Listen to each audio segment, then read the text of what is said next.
Alam mo ba si Andren, part siya ng mga jocks? Yeah. What? Because, like, being funny. What sport? Pumunta rito ng mga high school friends niya. Oh. Nanood sa Moose. Takin na nagulat ako pagdating ko sa Moose. Ba't may nakapark na kotse na naka-set up tapos may carbon fiber na hood, hood. mga ganun. Nagve-vape sila sa labas. Tapos ako parang, sino tong cool guys na kasama? Tapos puta mga friends ni Andren, pare. Pangasinan niya. Anong sport mo nun? No, basketball because I was just tall. Di ako magaling maglaro at all. Plus, kahit na nasa nerd squad ako, nakakausap ko pa rin kasi being funny gets you, you get away with a lot eh. Di pa ako funny nun eh. Self-dep. Hindi, kung self-dep ka nung high school, that's all you need, pare.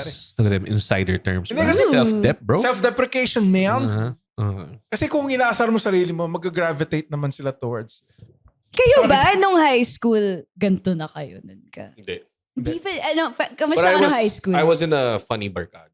Basta nakakatawa lahat. As in talagang, dude, nakakatawa sila. Tapos parang, marami rin ako friends na yung outside barkada na nakakatawa din. Until now na parang, being funny talaga. I still, kumbaga parang, vinavalue ko sila dahil gumaganti lang yung araw mo eh pag kasama ka mga nakakatawang tao eh.